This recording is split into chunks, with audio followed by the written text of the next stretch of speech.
सत श्री अकाल सारिਆਂ ਨੂੰ। मैं जसमीत भाटिया लैंडमार्क इमीग्रेशन तो एक बारी फिर स्टूडेंट्स नाल रूबरू होने जा रहे हैं ताकि काफ़ी सारिया चीज़ों पर क्लैरिटी दे सकीए। स्टूडेंट्स की बहुत ज़्यादा कन्फ्यूजन है, स्टूडेंट्स को बहुत ज़्यादा चीज़ों पर क्लैरिटी चाहिए है, बट हौली हौली क्लैरिटी आती भी नज़र आ रही है। सो स्टूडेंट्स आपां अज जिहड़ा टॉपिक डिस्कस करांगे that is really really important. So अज दे वीडियो च मैं तुहाडे नाल डिस्कस करन वाला top 5 reasons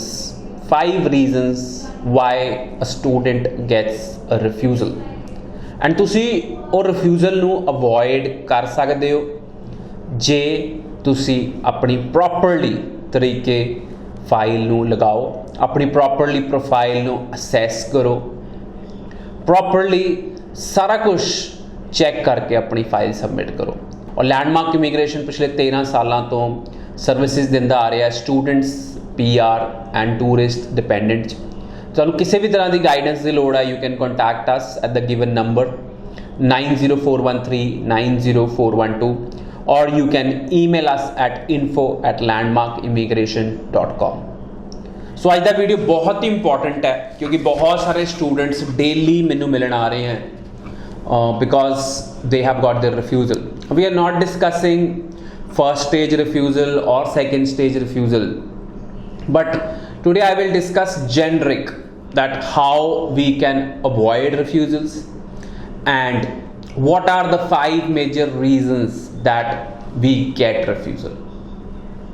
So students, if you recently got your refusal, don't worry, don't panic.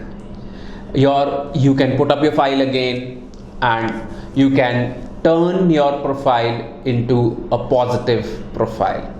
So let's start. So first reason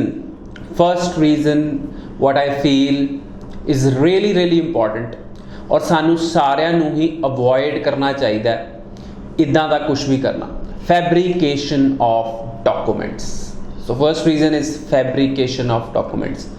So by saying fabrication of documents or fabricated documents or documents which are not relevant to your case, but you go to a consultant, you go to an agent, वो तुहानू कहते हैं कि आ document लाओगे तो visa लग जाऊगा and ये document तुहाडे मैं बनवा के Danga, which is really really wrong.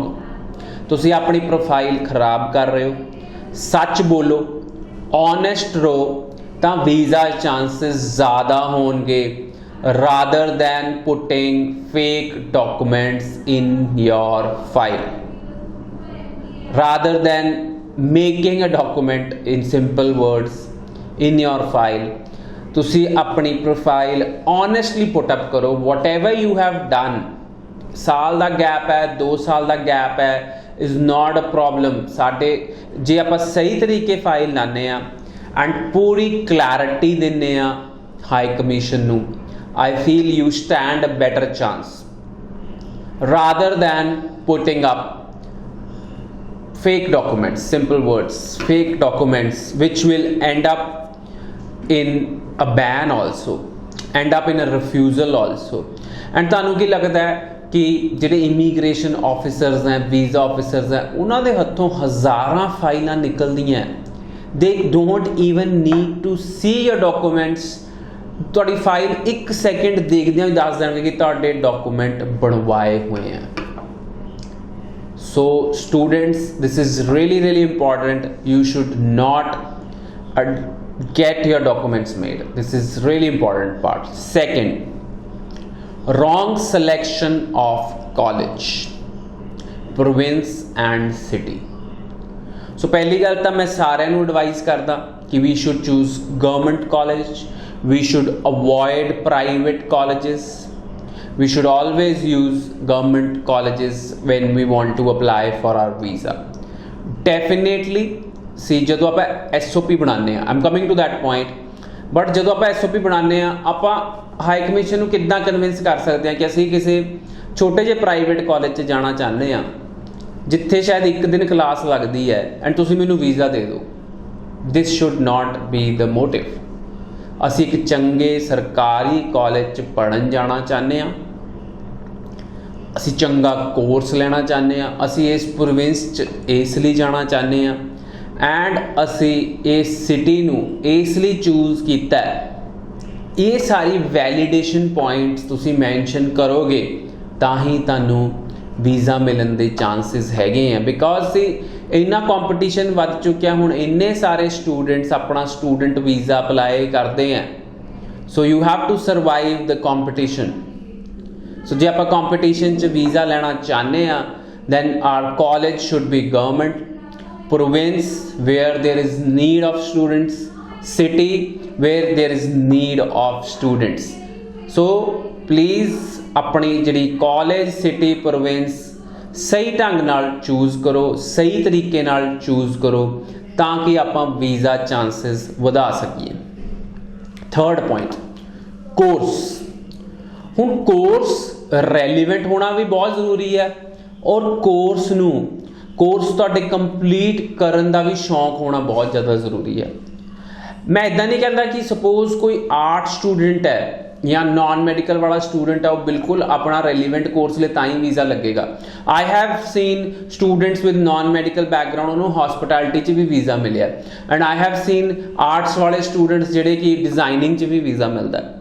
But so एक तो तुहानू उस कोर्स बारे पता होना चाहिए एंड जिहड़ा तुसी कोर्स करन जा रहे हो वो थोड़ा जिहा रिलेटेड होना चाहिए तुहाडे शौक दे नाल, तुहाडी पास्ट स्टडीज़ दे नाल, या why do you want to take up that course. This should be clearly explain in the letter of explanation और या फिर असीं उहनूं कह सकते हैं SOP।